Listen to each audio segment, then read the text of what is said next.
Hey guys, welcome to Dev Dive episode 2. I'm here with Riot Nekomaru. He is a senior QA development lead, and I think you do something called script analysis as well.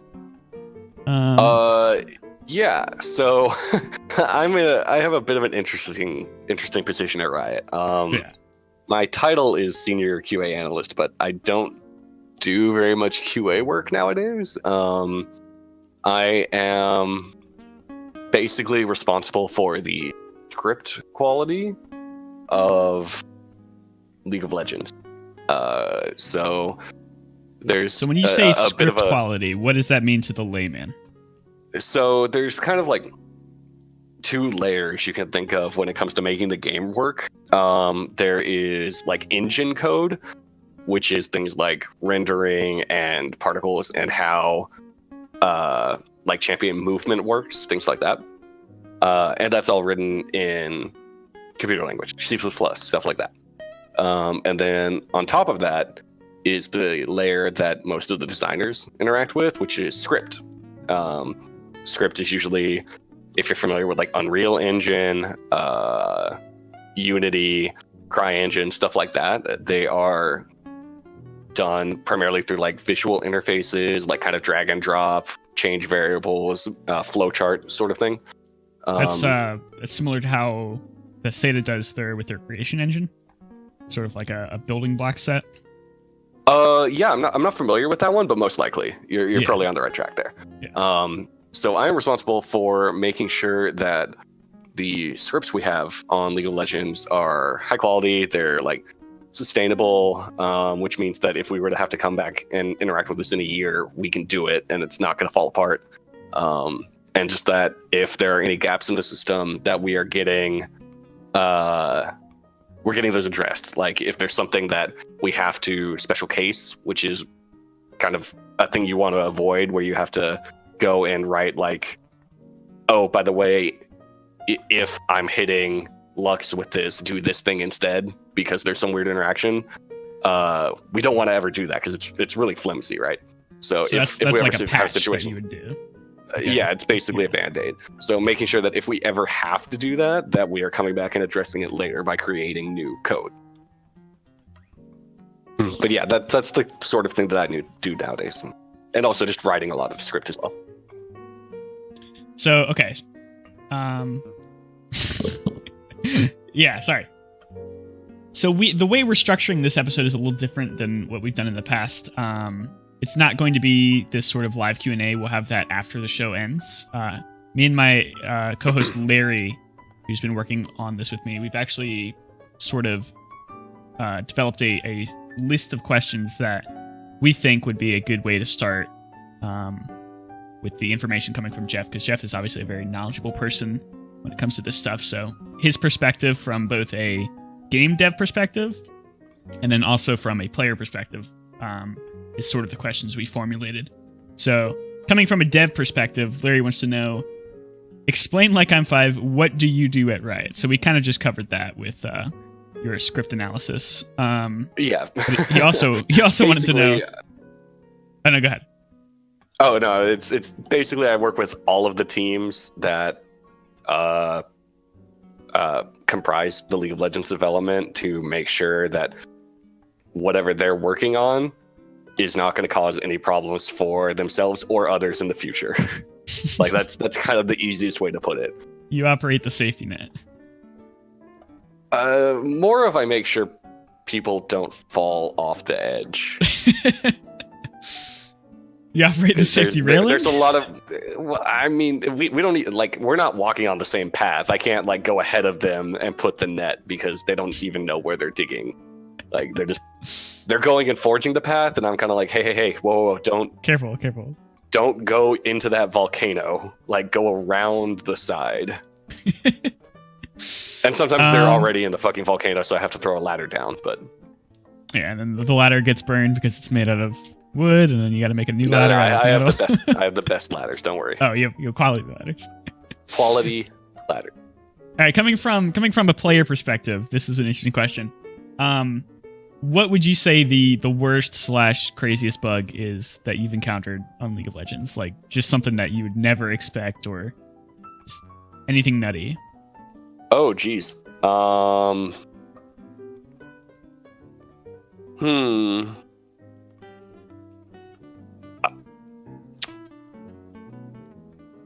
Can I think about that one for a bit? Yeah, we can come back to that. That's a there's been a encompassing lot. question. Yeah. So here's a probably an easier one. How has Mhm. working on League changed the way you actually play the game? Wow. Okay. So there are two main things. One, I don't play in my free time nearly as much. And that's not because I don't still love the game, but it's because when you work on the game, you're playtesting it a pretty good amount. Like, you got to play the game to understand what you're doing and make sure it looks good and make sure it feels good and make sure the champions you're making are fun. So already I'm playing usually at least 2 playtests at work per day. So when I get home, I got other stuff I want to play.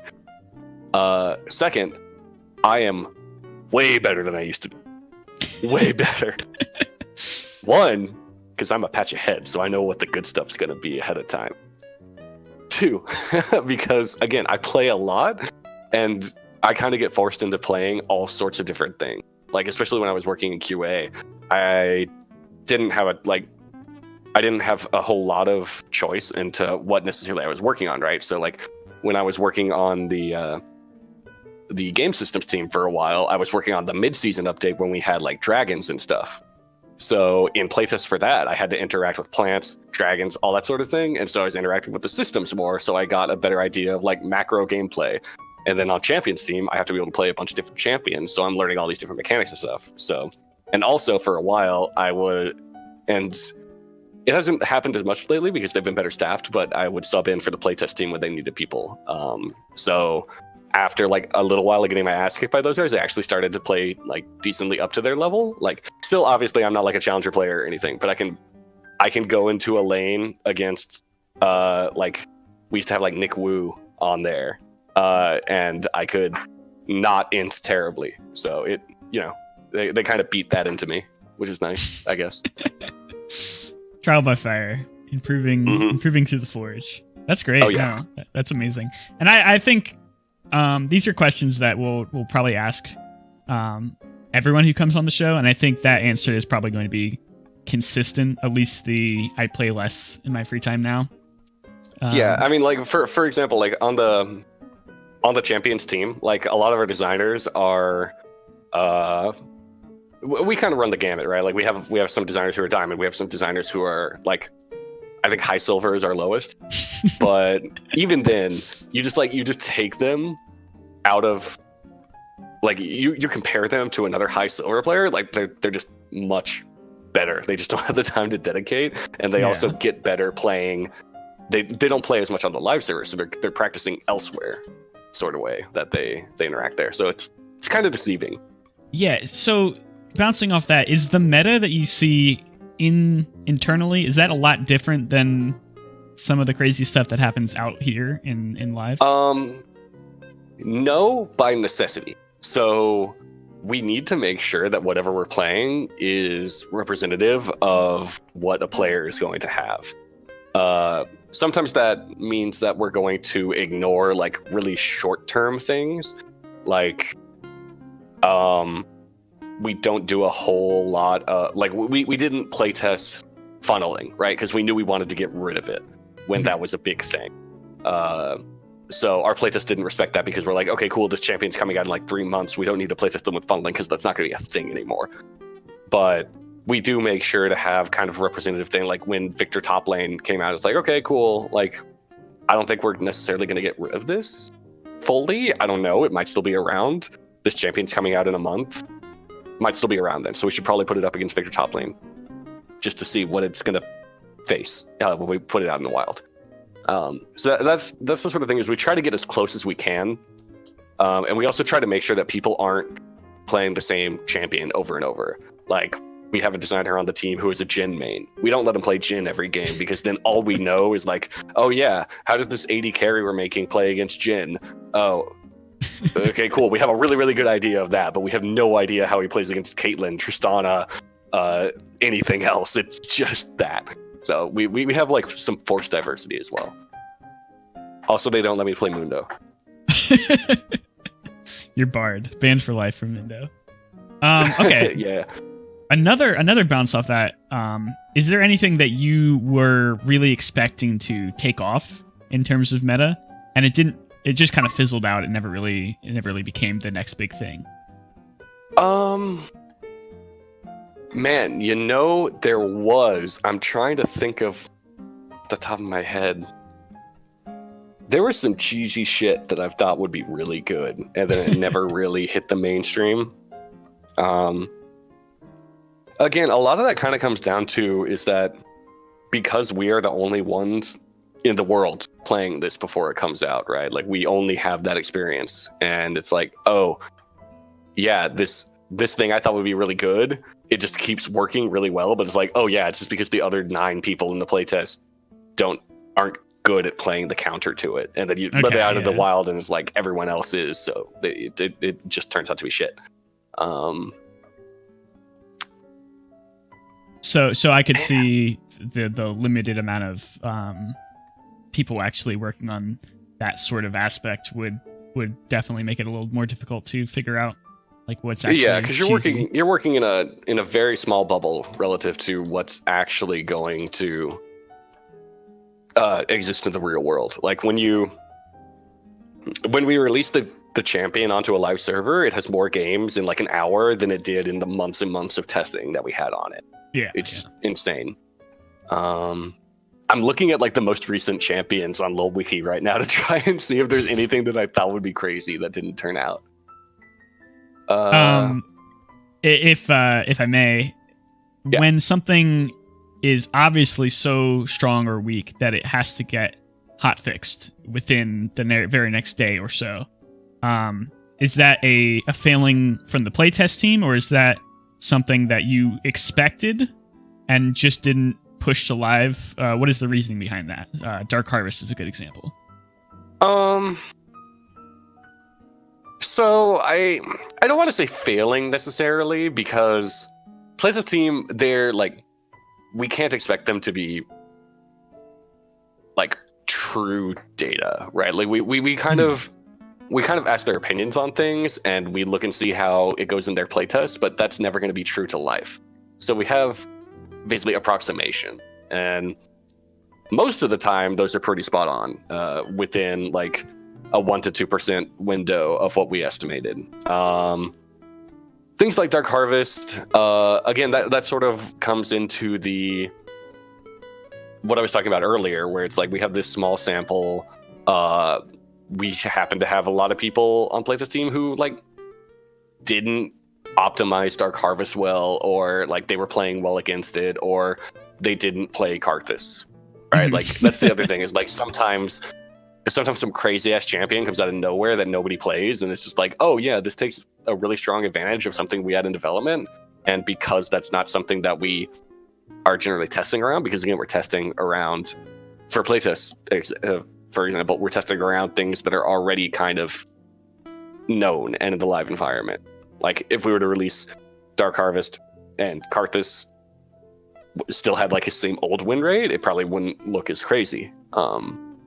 It's still obviously nutty, but you get what I'm saying.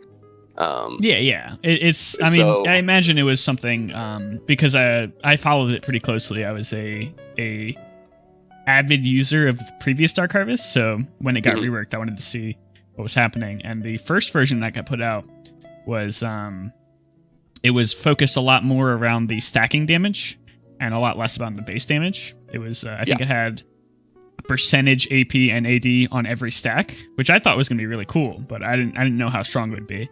And it shifted away from that. And then I was pretty reserved on how good I thought it would be.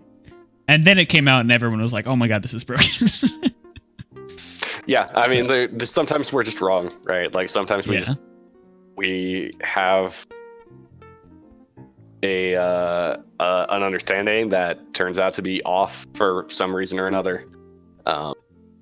I was not working directly with the live team on this one, so I don't know exactly what the expectation was. But I mean, it turns out we were wrong. We adjust. We take it back and try and make sure we get it into a better place. And I do think it isn't the worst thing in the world to have these sort of ridiculous things come out and be fun for a short period of time, especially in something like preseason. Yeah, for sure. I mean, like, so this is my personal opinion, but generally I like it when something comes out and forces its way very strongly into the meta more than when something is kind of like lurking for a while and then slowly ramps up and then everyone's doing it. Because it creates a very like noticeable shift in the game. Yeah. And it changes how people play, it changes what champions you see, and it creates a very like memorable window.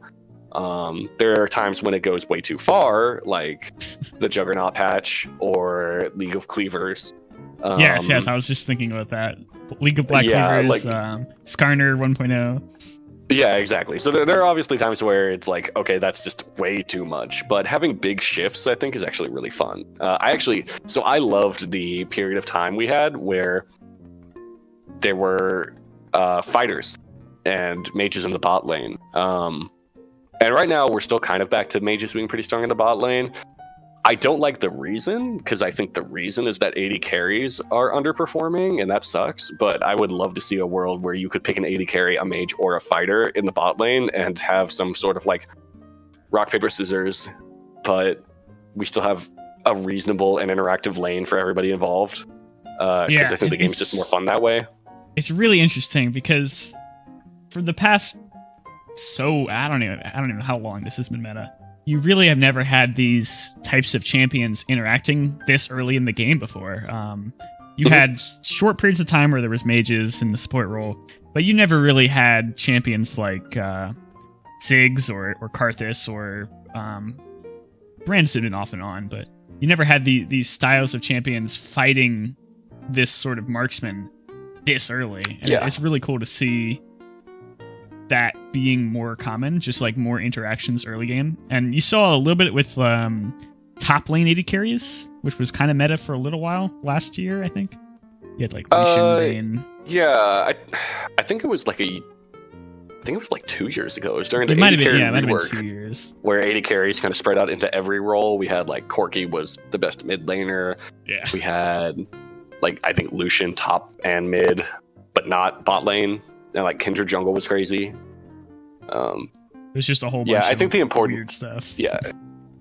I think the most important thing though is that AD carries get to feel like they still have a lane in the bot lane. Like if there's an Aurelia in the bot lane, it feels like I can still play this lane and not just get steamrolled by the Aurelia. Or if there's a Ziggs, I can actually interact with the Ziggs and I don't just get spammed with long range spells, which unfortunately has happened in the past, and that's not what. I would love to have a day where that's more balanced out, because AD carry is like the one position in the game that has never had to play more than one character archetype.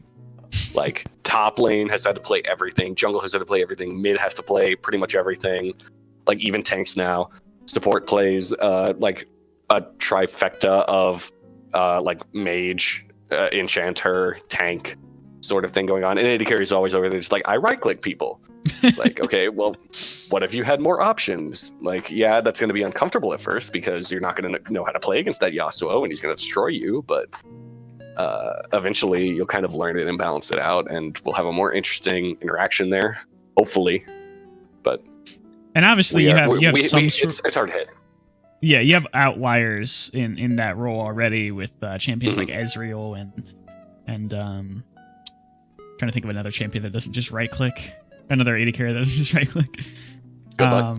Yeah, it might just be Ezreal, but that style of lane has definitely been stagnant for a while, and it's fun to see some different stuff, even if it's at the detriment to certain playstyles. It's nice to be different, at least for a little while. Yeah, because it's more interesting to have. It makes each game a little more unique. So this is probably a good question to ask near the start of the stream. What is an aspect of your job that people often misinterpret or misunderstand? Oh God, all of it. So a lot of the time, So I have to say that whenever people ask like what my job title is, I'm like, oh yeah, I'm a quality assurance analyst. Like I can't say QA because they're like, oh, Q&A, let me ask you some questions. I'm like, no, that's not what that means. Like there's it kind of hurts to say, but like nobody really knows what Q&A does. God damn it, just a Q&A. No one knows what QA, quality assurance, does because like it's not exciting or glamorous. Like nobody cares about like, oh yeah, look at this bug report and all these statistics we tracked for sustainable development and how well we're trending on our burn down chart. It's like it's not that cool, right? But it's also so important. It's like, if you ever see a champion before QA interacts with them, if you were to like try and play that thing, it would fall apart in 2 minutes. 2 minutes, that champion would be non-functional just from you pressing buttons doing normal things. Buying certain items and the champion just dies. Yeah, no, it's like weird things happen like that. Like sometimes developers forget to take out debug things they put in. So like when you dance, it just changes your model into something else because they were testing something, and you're like, well, you forgot to take that out. So that weird bug where you would whenever you would refund an item, it would like take 100 of your health away or something like that. There was a weird bug like that for a while. Wow. I don't know about that one, but yeah, I mean, it was odd. The way it used to work was it would reset your status to whatever you were like when you bought the item. Yeah, that's probably what it was. It was taking your health away because that's what it was when you bought that item. It was really odd. Yeah. You're talking. Okay, sorry, you're not talking about max health. You're talking about current health. Yeah. No. Yeah. Yeah, that's definitely how it used to work. You're mana too, because it's like rewind you in time. For some reason, that was easier than just giving the money back. Like, I don't know. Yeah, so QA is very heavily involved throughout the process. Like, we're in early meetings kind of pointing out, like, hey, here are some things that you're trying to do that are really risky, that have been this in the past. Here's some things you need to do for your timeline. And then we're pretty involved in the process as it goes further on, making sure that everything is staying up to date in documentation, that everyone is on the same page, because it turns out that a lot of the times people don't talk to each other daily and just kind of do things, and they show up a week later and they're like, wait, you did that? I thought we were doing it this way, and like bad things happen there. And also just specifically, QA is kind of a different beast. The responsibilities of like an entry-level QA at Riot is about what a QA lead at other companies is doing. So there's a lot of like interacting with different teams there, and a lot of people also branch out into other roles. Like I work a lot on kind of design and engineering stuff. There's some QA that work on like more art-focused things like animation or visual effects. And a lot of people transition into other roles. There's some people focus and double down and go higher in QA. Like if you know Ranger 14, Alex. We actually had him on the show last week.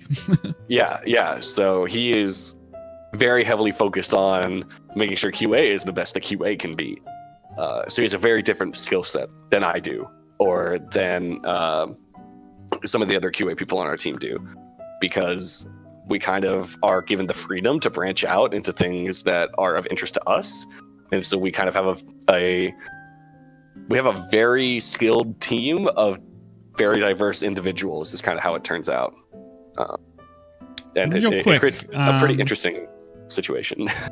Could you restart your Discord real quick? You're getting a little bit of like mic popping. It's not obnoxious. Mic popping? Yeah, sure. It's like grading out a little bit. It's not terrible though.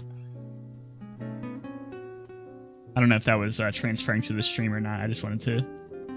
I was trying some things on my end to fix it, and I couldn't quite figure it out. So I wanted to see if it was on him.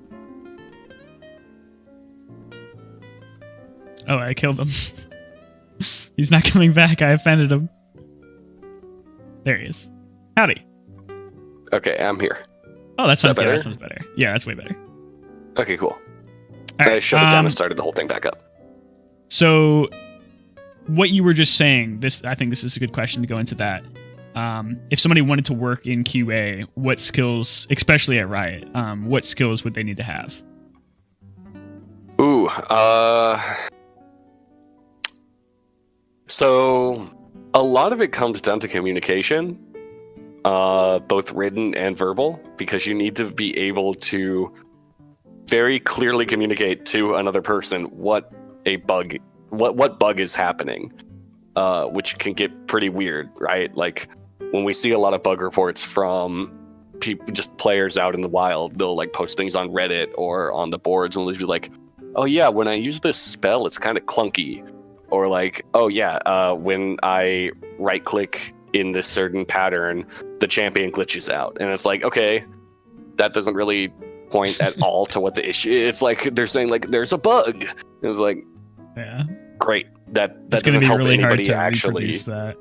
Yeah, that doesn't help the developer at the end of the line actually fix it, right? So a lot of the times when we see those, they're helpful because they point us in the right direction, but we have to go in and we have to figure out exactly how to reproduce it and what the actual bug is. So how important a lot of it comes down to how important is reproducing that bug to the whole process? Is that like the first step, or is that like this is the biggest part? It is absolutely one of the most important things, because if you cannot reliably reproduce the issue, then it becomes really hard to track down the root cause, and it also becomes really hard to confirm that it's fixed once you change something, because it can be like, okay, cool, this animation bug happens when I cast a Q. I go in, oh, it looks like the animation for this file is off. I fixed it. There we go. But what if it turns out that because Q can be cast in different ways, there's more than one animation file? Oh no, now it's suddenly wrong in a different way. So knowing exactly how those systems work, and just you don't to be QA, you don't have to know how the systems work. You just need to be able to describe what the actual problem is, how to reproduce it, and what the impact of it is. That way the developer can go back. It helps if you know how the systems work. And if you are working in QA at Riot, generally it will be expected of you to learn how those systems work. But you're obviously not going to go know everything off the bat because you never worked in the League of Legends development process before. When I started at Gearbox, one of the things they had me do in the interview was make sure I knew how to plug in a PS3 correctly. So they gave me a PS3, they gave me a box of cables, and they're like, okay, go ahead and set this up. And I'm like, that's great. Well, okay. So I'm there in my suit and tie. They're all in like t-shirts and ripped jeans and shit. Because I, dress to impress, right? Like, yeah, absolutely. So I have to get on the like shitty carpet of a rented office building down under this like temporary desk and hook up all these files with my tie flopping in my face to make sure the PS3 is working. And then I turn it on. I'm like, okay. They would, people fail this, and they're like, yeah. And I'm like, okay. It would have been hilarious if there was like something wrong with the PS3, and they're like, maybe you can fix this while you're here. Yeah. No, because then after that, it was like, okay, load into this game we have in development and start telling me what you would track as a bug. And I load in, and I just turn around, and there's immediately a person standing there with a like checkered box for a head, and I'm like, okay, bug number 1, person has checkered box head. And so like the qualifications to get into entry-level QA, what I'm getting at here, are not that high. To be good at QA is a different matter, because again, you have to focus mainly on that communication and learning how the systems that you're working in work, which it's like a tech background is helpful, but not necessary. You can learn on the job. A lot of things like that. It depends on where you're starting at. Like Gearbox, EA, a lot of places use like kind of like cheap part-time QA testers, which is where I started out. And while I would never recommend making a career in the cheap QA market, it can get you a lot of experience to go elsewhere or to move up into other roles. Yeah, I imagine. I mean, that's coming from somebody who's never worked in the game dev scene. That kind of is how it works in a lot of different things. I was a electrical technician for a little while, and that does not pay very well, and it's a lot of hard work. But if that was something that you were interested in, being an electrician, it's a great place to sort of see if that's something that you can actually do, and then you can move forward into. I'm assuming as a parallel, you can move up to senior QA or being good at QA at a better job, but you could also move up to being an electrician in this field. Right. Yeah, it's unfortunate for the game industry. QA is actually like pretty significantly behind where it is in other software development, like actual like software products, not game related. Value QA and pay pretty well. I know there was a studio that made phone apps pretty nearby Gearbox, and a lot of people, when they got more experience to Gearbox and were more qualified, moved over there because they just paid better, and they made phone apps. Like, it wasn't as fun to work on, but they did value the employees. So the game industry is steadily moving there. It's still like 30, 40 years old. Sounds like it's pretty old, but it's still really young compared to a lot of other places. Yeah, especially with these companies that aren't 30 years old. They're and also because they're run by younger people who don't really understand a whole lot of like the value that QA provides. But it's steadily getting better. Luckily, Riot does value those practices quite highly. So that's encouraging. I'm assuming anyone who is actually interested in getting into that sort of role is going to be very attentive to the things that you've said about it. Coming back from a gamer's perspective, a pleb's perspective, if you could change something about League, like majorly, have it your way entirely, whether it's get rid of a champion or add an item that you think would be cool or remove an item or something like that, what would you change personally? I would get rid of Soraka, because I think having a dedicated healer in the game is super unfun for everybody involved. Her entire purpose is to undo everything that you just did. And that's just lame, because she doesn't even do anything cool to do it. I don't know. She just presses W. Have you ever played Heroes of the Storm? Yeah, actually. The whole healer scene in that game is so freaking obnoxious. It's way worse than it is in League. Heroes does a lot of cool things, but overall I don't like it very much. I don't know. It's also like I think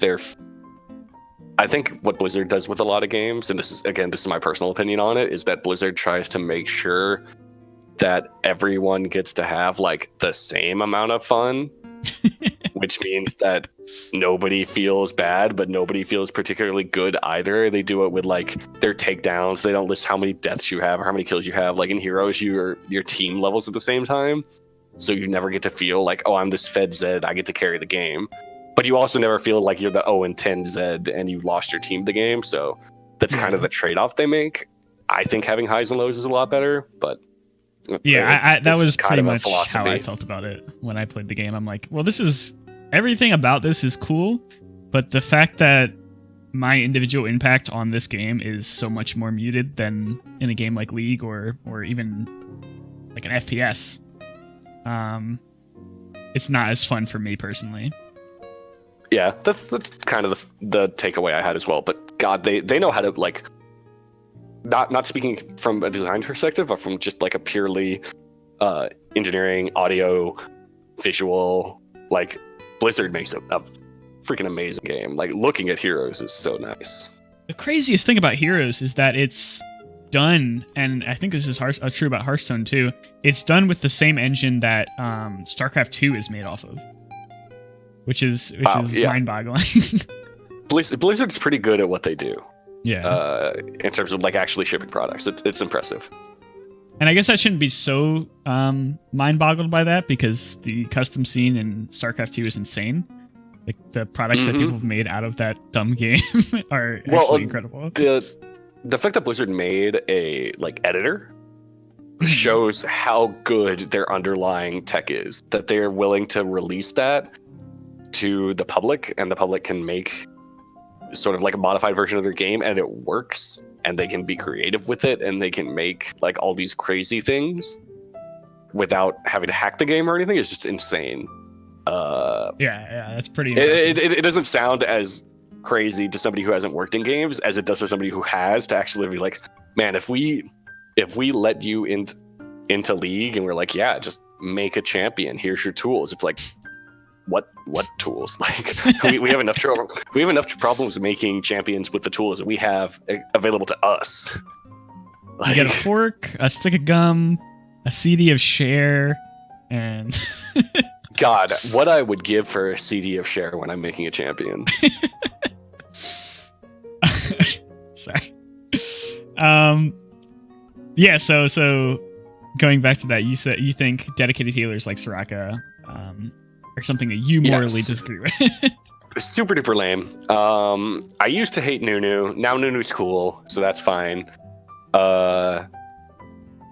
Fucking hate Alawi and Kled. I think Alawi's entire shtick is, oh, you've chosen to interact with me, you have made a mistake, and that's just super lame. So the correct response to Alawi is to ignore her, and that's boring as hell. Yeah, I saw that a little bit with Akali too. It's like, just walk away from her, and I'm like, what? Akali has windows at least. Alawi's cooldowns are so low that there are no windows, and also if you gank her post 6, you're giving her a double kill. Yeah. It's basically Kled, like I feel has. Go ahead. The more people you interact with her, the more of a chance it's going to go poorly for you, which is so counterintuitive. Yeah, that champion's so hard to learn to play against.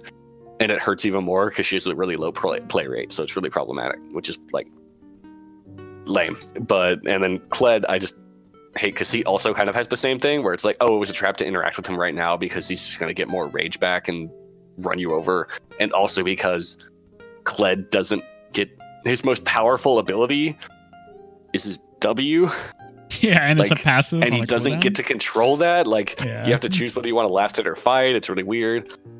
Also, that's something I thought about Gnar for a long period of time, where it's like, this is such an interesting mechanic where you're trying I think to Gnar does it pretty well. Yeah. Kled I'm not a fan of. And then this one I think is much more controversial, even like internally, but I don't really like Ornn that much. Oh boy. Not because I think his like kit is bad or anything. I think like playing Ornn is actually pretty interesting, but I think that Ornn, his whole thing is like he's a smith, right? And he can make items and power up your team, but the way he does it is so boring and limited because it's so strong. It's just like, yeah, I let your team get a fuck ton of base stats. It's like, well, that's not really like exciting, but it sure is powerful. So I'm assuming you're familiar with the Ornn mini rework that's happening right now on PBE? Yeah. Squad Fight is working on that one. I think it's a lot cooler. Okay. I mean, doesn't it still kind of have the same issue where your team's getting a lot of free stats? Kind of. Actually free stats now? The nice thing here is that it puts a lot of the power back into Ornn's hands about how that's happening. He's choosing who's getting the power. It's much easier to follow as an ally and an opponent where that power is going. It's not just, oh, this person backed and decided to spend 1,000 gold on a Super Trinity Force. Like, tracking that. How am I supposed to track that? That's like a ridiculous thing to try and worry about. Here it's more of like, oh, where's Ornn going? Wait, he just showed up in the bot lane. Oh no, he just upgraded their Infinity Edge. Like, that's it's at least more interesting. Like, I don't think it's like the ideal solution for that fantasy of being a super cool smith, Forge God, but I think it's a lot closer to it. And I also think it's just it's a really difficult fantasy to hit, again, because interacting with items is kind of a math game. Yeah. Like How much AD, not, how much AP is going to break this? Yeah, it's like, oh, they have a stronger death cap. Like, does that change how I interact with them in any way whatsoever? No. Like, that's still the same champion. They're just numerically stronger. So anytime you're interacting with those systems, it tends to get a little less interesting. Like, there are some examples of like cooler ways to do this. Like Victor, for example, with his augmented core. His augmented core, you can kind of get different playstyles. It unfortunately tends to boil down to whichever playstyle is stronger, which at the moment is like, yeah, you take Q and you kite people really strongly. Yeah. Or before it was, oh, you upgrade E and then you wave clear really strongly. It's kind of like Kha'Zix as well. I would love to see a world where Kha'Zix is actually like a meaningful choice. Whichever way can you take, and it changes your gameplay. Because right now it's just like, oh yeah, Q's stronger, boop. Or like, oh, R used to give you camouflage and it was broken, boop. That's the one I pick. Yeah. So a way, obviously this is from a layperson, but a way I think that you could fix that is that you could not take away the options, but take away his ability to choose all of the options, or at least the majority of the options, and then focus on improving each option by itself. And that's also a way I think you could make somebody like Kaisa, like Kane's a good example of this. Kayn and Rost, you choose Kayn or Rost, and you can't be both. You can't get Q, N, E, and W. You can just be Rost or Kayn. Yeah, I mean, you actually kind of have that. I would argue you actually have more limitations on Kaisa and Kha'Zix than you do on Kayn. Because Kaisa, for example, in order to get all three, you have to make very specific item choices that generally aren't worth it. For Kha'Zix, you're going to get 3 out of 4. So right off the bat, you have to know which 3 you're going to take. Well, actually, you don't have to know off the bat. You just have to know which at the time, but you know that you're not going to get all 4. And they come at very distinct breakpoints throughout the game. If it has to be, oh, I pick one right now, that means for like the next 10 minutes, I'm not going to have the other 3. So I have to like pick which is most important to me. Kayn is kind of a one and done deal that happens fairly early in the game. Kayn is also, I think, a little bit unfortunate because the differentiations he makes are very...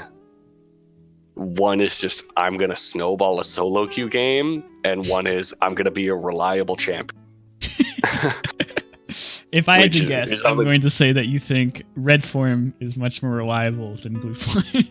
A knock-up with also just spell vamp from a melee champion that's not super squishy is, yeah, I'm going to say that's the much more reliable. I would agree with you. Assassin form is betting that you can solo carry the game, which if you're in solo queue, hey, probably. Like, if you're good enough, you can do it. But you're almost never going to see Assassin Kayn in, like, organized 5v5 play. Which might be fine, right? Like, not everything has to be good in pro. That's something, actually, I was thinking about myself. And I think a lot of people like to throw this around without actually understanding the consequences of it. What is your thoughts on how strong champions are in a lower elo or a solo queue situation versus a higher elo or a competitive situation? Do you think there's a problem with how it works, or? So I would say at this point in League's life cycle, there's more of a differentiation between organized play and solo queue than there is between like bronze and diamond. In terms of what champions are going to be viable. Like, you can totally snowball a game on Master E and bronze or diamond if you're good at E. Try to do that against a team on comms that built a team comp that is like functional, right? They're going to have CC, they're going to have communication, they're going to lock you down, you're going to die, you're probably not going to snowball. That tends to be, I think, the biggest difference. And also, I think tends to be probably fine in terms of like letting that exist, because the vast majority of our players are not going to be interacting on comms when they're playing in solo queue. They're just going to be going in, they're going to have their game plan, they're going to be playing 4 other people that have their own game plans. Like, they might be able to get on the same page for some things, but it's not going to be perfect. So having a champion that, like Yi, not Yi specifically because I hate Yi because it just right clicks on you, but having a champion like Assassin Kane or like a Fiddlesticks, like this sort of jungle Fiddlesticks specifically, like this sort of champion that relies on taking advantage of disorganized play, I think is totally fine. I think that's a valid champion to have in the game, even if they never see pro play, because I don't think pro play is representative of what you're going to have when you go and play a game of League of Legends. Like, it is the hyper optimized version. Like, pro NFL football is not going to be what it looks like when you go and play a game of pickup with 20 something other friends. Even if you have enough people and you say everyone's in their right positions, like, your running back is going to do different shit than a pro running back is going to do. And I think an interesting thing that Beluga Whale, one of the live designers, mentioned recently, speaking to like the power of AD carries, is that because AD carries are a low agency role that require a lot of protection, and that's what he basically posits is the reason a lot of people get frustrated even when AD carries are strong, and that's why the AD carry community tends to be very outspoken when AD carries are perceived as weak, is because they're low agency. They don't get to like decide the course of the game. That most people in League should not be trying to play AD carry. Like, they just shouldn't worry about having an AD carry on their team. Like, the game's probably not going to go to 35 minutes. You're probably not going to get those items. You should probably be playing something else, even before this patch, right?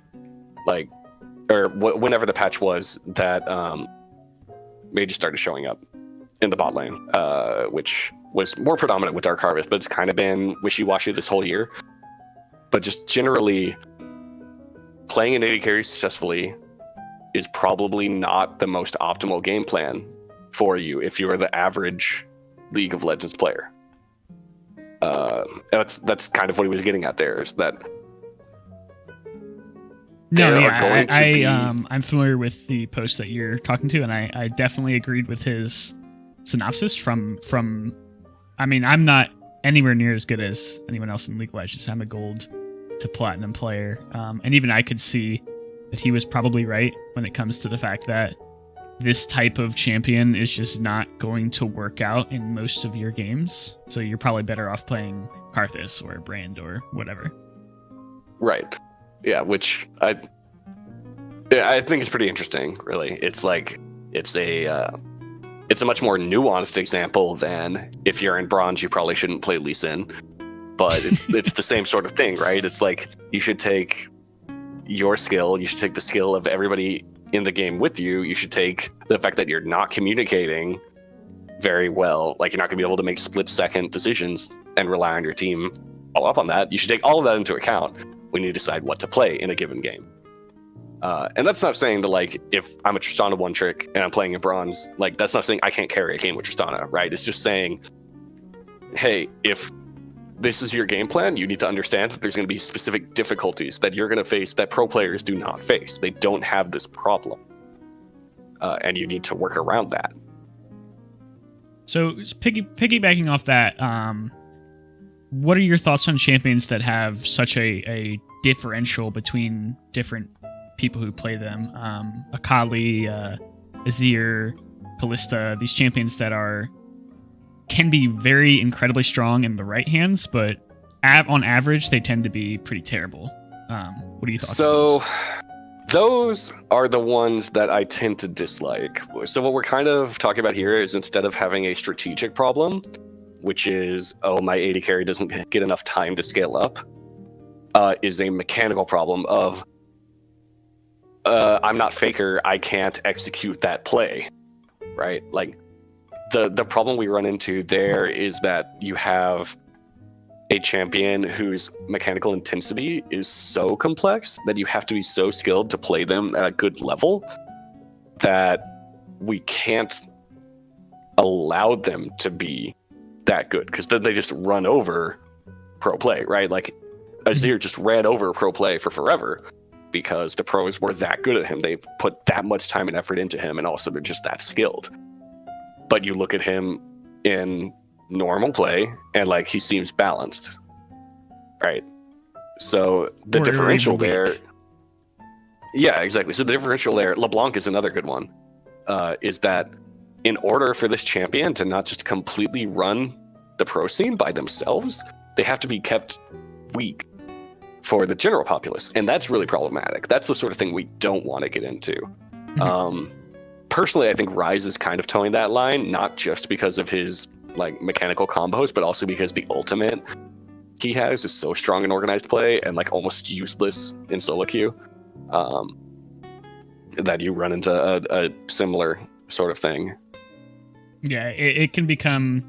That's such an interesting problem to have, though, because obviously you want to have champions that do require some skill to play and do require like they you feel like you are stronger on that champion than somebody like Garen or Annie, where you have a lot more. I mean, I guess going back to what Beluga said, you have more agency to do what you want. But when they get to the point where 99% of the player base, or maybe even higher, are terrible at them and they cannot play them correctly, and then 1% has like a 90% win rate with them, there's probably something so wrong.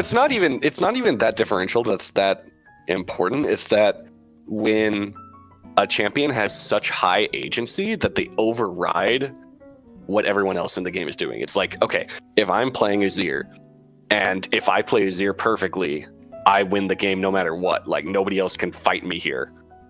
Then that means that his agency is too high, and that means we've kind of entered that area. It doesn't even matter if it's like that hard to pull off. That's kind of a different layer adding on top of it that Azir also kind of hits into. But if you look at Lee Sin nowadays, like, Lee Sin used to be considered one of the most complex champions in the game. Nowadays he's like average, maybe. Like bronze people can do insect, like kick flashes, right? Like, it's been around for so long that everyone knows how to do it.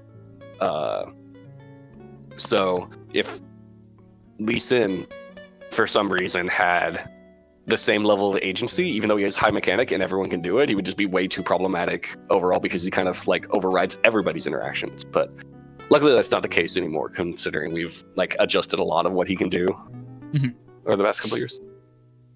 So is there a way, and this is going to be obviously an oversimplification, but is there an easy way to sort of make those champions that have that high agency less good in competitive, or less good in high low, or less good in that certain person's hand, and then better?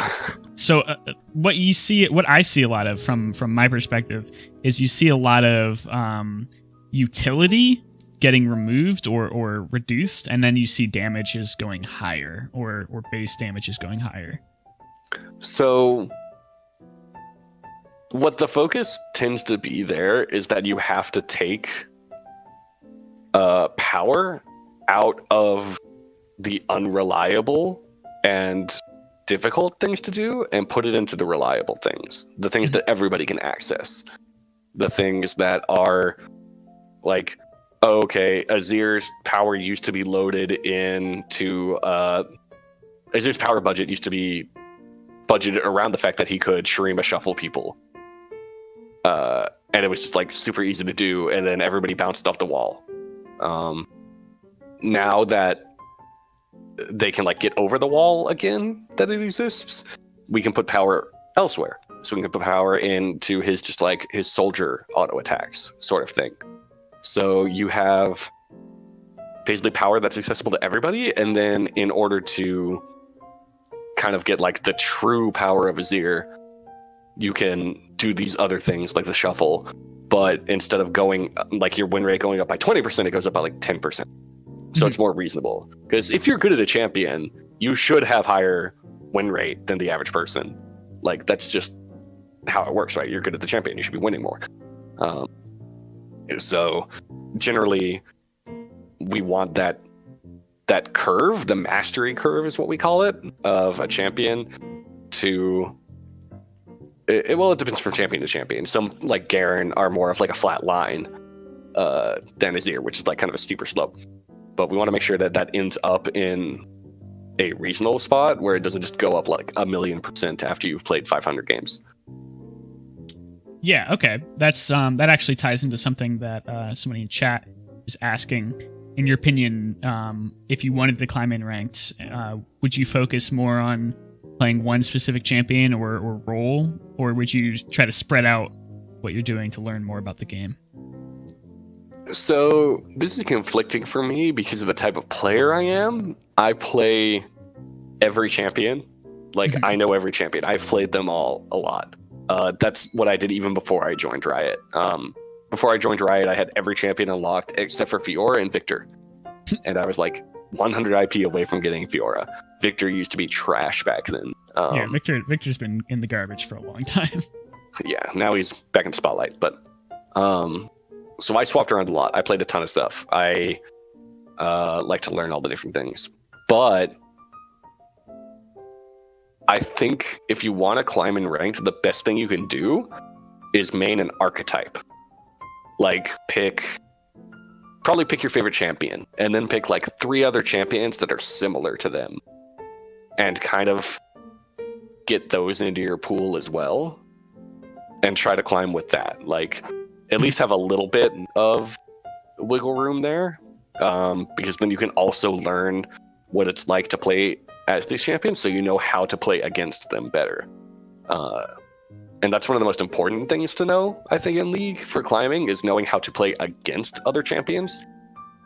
And the fastest way to learn that is by playing them. But yeah, kind of slowly expanding outwards, I think, is really good, but make sure you maintain that core. Specifically, I think it's easiest to learn a lane and then learn multiple champions in it than it is to learn multiple champions across multiple lanes. So if you want to be a mid lane player, pick like, and you really like Lux, right? Like, okay, cool. Play Lux, play Neeko, play Xerath, and then also like try and slip a Talon or something in there and start branching out that way. Yeah, learn your counter for those champions so you can actually learn how to not lose as hard to that certain matchup. Yeah, exactly. And then if you ever see them, it's like, oh, that person picked Lux. I'm going to pick Talon, and then I know exactly how this Lux is going to play because I've done this a million times. So I'm just going to take advantage of them. Yeah, I think we share a lot on that. I definitely agree with pretty much everything you said. Learning how to, from a solo queue player's perspective, learning how to play your archetype. For me, it's duelists and fighters. Learning what makes you weak against other types of archetypes, like control mages or heavy kiters, is going to be a lot more important than just learning every single thing about your champion and learning like what the ideal builds are, what the best pathing is. Matchups in general are going to be very important. Yeah, because if you are playing against a champion and you know what makes that champion scared, like the thing they want to avoid the most, you know how to better take advantage. Yeah. Yeah, well, that was great, actually. I feel like we got a lot done there. So Larry wanted to know, going back to the game dev perspective, he said, every studio has some sort of QA. What makes your role so important in the game or to game development? So, actually, we probably went over this, but let's do a recap. Just talking about what makes QA important? Yeah, what makes QA that obviously it's a lot more important to something like League of Legends than it would be to well, I guess I don't know. It's hard to say. I want to hear your perspective. I would say QA is pretty integral to anything you're working on. Basically, we are the closest thing the game has to like an end user player before it goes out. So we are going to make sure that whatever you see at the end of the day is going to be playable and enjoyable, honestly, because we are empowered to give a lot of feedback as to like what we enjoyed and where we got bored or what we didn't really understand and want to play much with. That varies from studio to studio. At Gearbox, I was not supposed to give my opinion. I was only supposed to report the facts. But that's okay because I knew the Gmail accounts of the developers, so we just talked through Google Chat. I just gave my opinions that way. Very under the table. But yeah, so we're kind of like the voice of the player in a lot of respects. And then it's just, making sure that whatever goes out the door is the highest quality possible. Because when you have so many people working on so many things at once, like, yeah, everyone's human. They make mistakes. And also, computers are not human. They will take whatever you give them and make it reality. So sometimes there are things we didn't account for that the computer did, and that's problematic. So we got to watch out for that as well. Mm-hmm. And yeah, there's a lot that goes into it. And you were saying at Gearbox, you definitely didn't have as much freedom or opinionated power as you do as Riot. So that goes nicely into our last question. What do you think sets Riot's QA department apart from other companies? I'd say Riot definitely gives their QA a lot more. They empower us a lot more to make sure that everyone can be proud of what we are releasing. We have a lot of say into what decisions are made. Like we obviously can't go and be like, oh yeah, that thing you're designing, I think you should do it this way instead, right? But we are able to give our feedback very openly. We are able to have insight into all aspects of the development process, and therefore we're very well informed about everything that's going on, and are able to help make those decisions. And most importantly, I think we're kind of given the freedom to pursue our own interests, to grow in different areas, to develop different expertise. That's how I ended up in the position I am today, of doing QA but not really type of work, where I'm more of an engineer than a QA at this point. But I got there because I was encouraged to go and kind of learn about things that I thought were interesting, that I thought were cool. Like, I wanted to learn how to program champions, so I went and learned it, and now I do it full time. And we have a lot of examples of people like that. We have VFX artists, we have animators, we have designers. The lead designer on the live balance team used to be QA. One of our champion designers, is there just one? I think just one of them right now used to be QA at Riot. Two of our live designers used to be QA at Riot.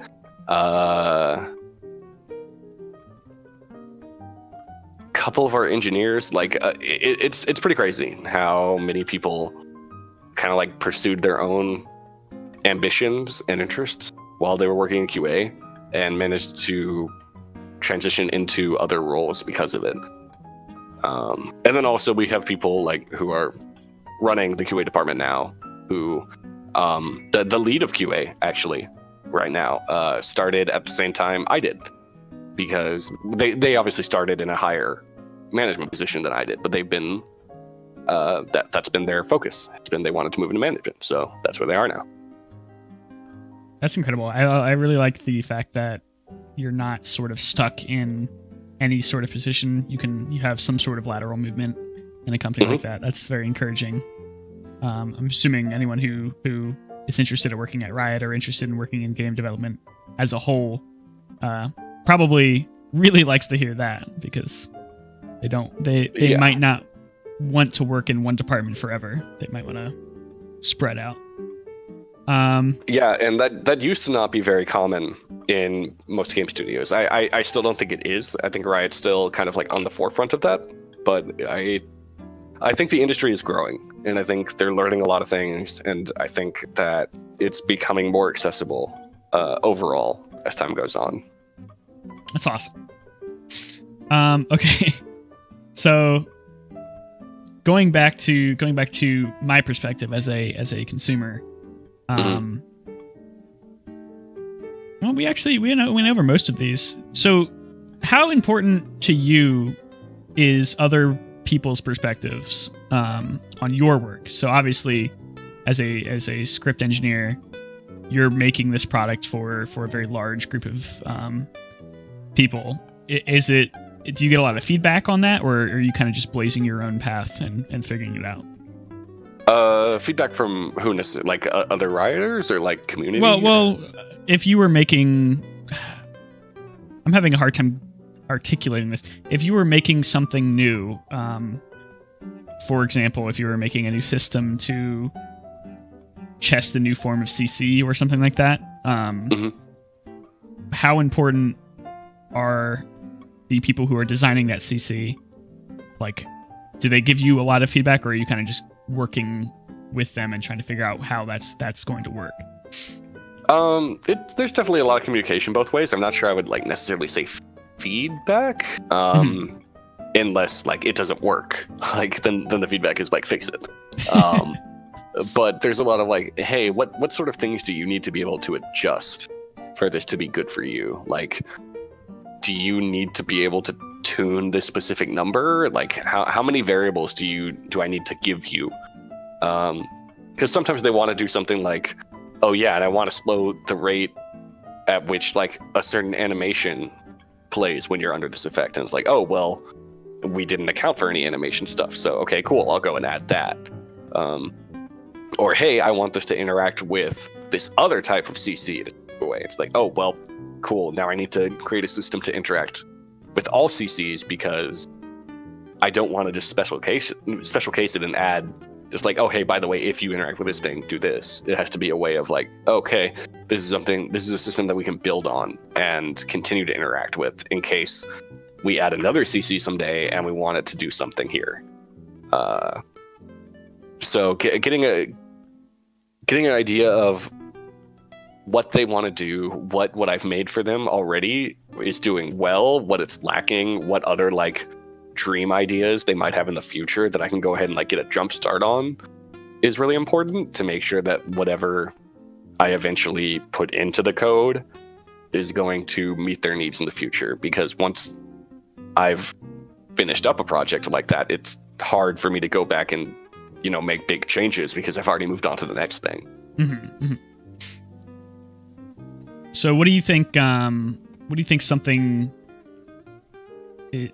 is something that somebody misses when they play League and they are picking it up, they're playing it, and they are liking the game, they figure out on the champions? Do you think there's something that most people miss and they don't really realize what's going on? They're playing a certain type of champion and they're like, wow, that guy killed me, that guy's really OP. Do you think they need to learn? I don't know, it's hard to. Okay, let me rephrase this question actually. The way I have it written down is, what is something that most players miss when they play League? Bad macro, champion kit details, sleeper OP things, stuff like that. Do you think that's actually very common, or do you think most people are pretty up to date with what's happening? I think most people have a general understanding at this point when you've been playing for a while. Like, as a game ages, like the player base obviously goes up in skill because they've been learning things. Everyone's been playing for longer. Like, it's hard to know exactly how much because there aren't very many games like that anymore, or like there never have been. Like the original StarCraft, like Counter-Strike. Those are two of the only games that have been around for long enough to really kind of understand how that ages. But I would say a lot of people kind of, I think, tempered aggression, I would say, is how I would phrase it, of like knowing what fights are good for you and knowing when to be scared and when not to be scared. Like, I see a lot of people that just like are willing to take whatever fight without thinking of the consequences of it. It's like, oh, this dude is fighting me right now. Haha, I know I win. Wait.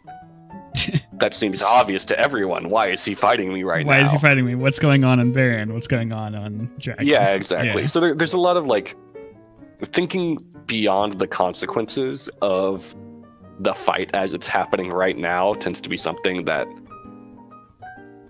is very difficult to learn. Like, it takes a lot of playing, and also tends to be very influential. Like, if you learn that and you master that, you're going to climb a lot faster than if you master like various other aspects of the game. Mm-hmm. Honestly, because it can give you a big advantage that then helps you kind of control the rest of the game. So going into That's that, my personal opinion on it. But you would think personally that macro is more important than micro.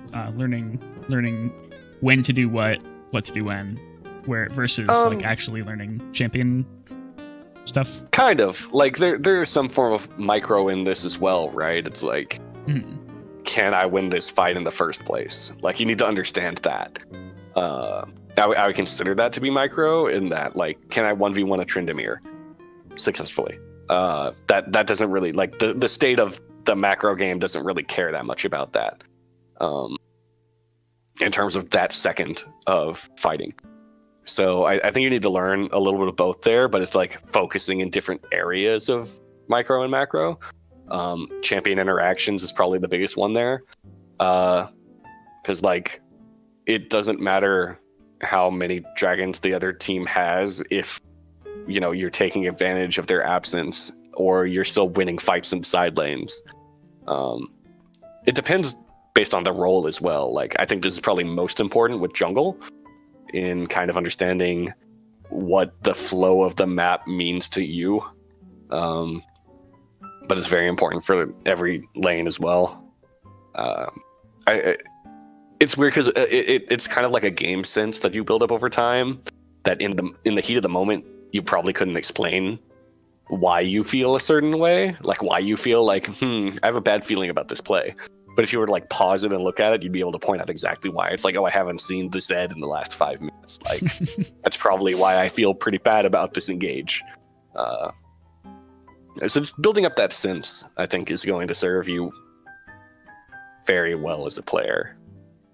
Yeah, and I don't think there's any real shortcut for that. It's just, you kind of have to just play. That's the hard thing too, right? Because like, the other stuff is easy to learn. Like, it's pretty easy to learn, oh hey, we just watched their bot lane recall, we should take dragon. Like, that's a very easy flowchart, right? But understanding when you should fight the enemy bot lane is much more difficult to understand. Which, I mean, there's no... People ask for like shortcuts of like the easiest way to climb and stuff, and like, yeah, you can give them these tips about taking objectives or pushing lanes or like which champions to play, but the game sense is always going to top all of that every time. Right. What are general 10 tips you would give someone who wants to get slightly worse at the game over time? I would recommend that you tune in to twitch.tv/Nighthawk20000 and watch every day. I give the worst advice. You'll get worse, not just slightly, but majorly. That's impressive. Okay, so lastly, before we go back to our original question, is there anything right now that you think is overrated or underrated in terms of champions, items, strategies, that kind of thing? I think people are still kind of over-exaggerating about the state of AD carries. I think that's kind of always the case when people are like, oh no, this class is so broken, or this class is useless. It's like, AD carries are always going to be good. They're always the best characters at taking towers. They're always the best at taking objectives. They're not the best at fighting people, and that's what people say when they feel weak, right? It's like, yeah, I can't fight this other person with an AD carry. And I'm like, you're correct, but you're going to win more games with an AD carry because you can fight that tower, and that's all that actually matters. So I would say that like the power of AD carries is definitely underrated. I would say what most people are critiquing when they say that AD carries are weak is they're fun. Yeah. Like, I think AD carries are less fun right now because you don't get to do PvP as much, and PvP is the most fun thing. You don't see the Vayne tumbling in 1v5 and getting a pentakill quite as much anymore. Right.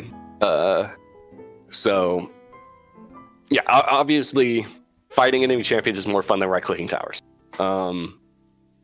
Things that I think are overpowered. Overrated. Overrated.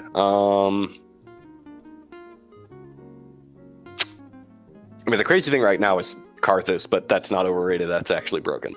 What do you think about the Victor top craze when it was strong? Do you think that was kind of just because you saw that a lot in pro, but you also saw it a lot in solo queue? Do you think it was more of just a fad in solo queue because pro players were doing it, or?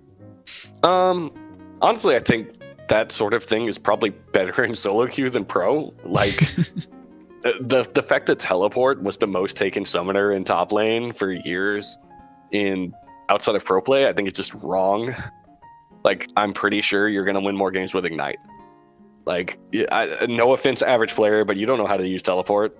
Like, that's something that I to. really liked about this new change to teleport, where they said no more canceling. So many people are just like saying, "Fuck teleport! I don't want to take this anymore. I'm just gonna go Ignite." And it's actually really, really good. I hate it because I actually play strategic tanks in the top lane. So I hate playing against Ignite. But it's turned every champion into like Urgot, where if you're lower than this % health, you have to be very, very careful because you're one trade away from dying. Yeah, Ignite is risky. Zed buffs. Zed is one of the strongest mid laners for the several patches. Anyway, I have data. Yeah. Okay. So I'm not sure. We've been keeping you pretty busy, but the first question we asked, what's the craziest bug you've encountered working at Riot? Man, whenever you say that, my mind always goes back to, and this is something that Kukaroon posted on his Twitter a long time ago. But there was one where like Garen would dance and his sword would just appear inside of his head. That one always makes me laugh. It's not the craziest bug I've ever seen, but it's a pretty funny one.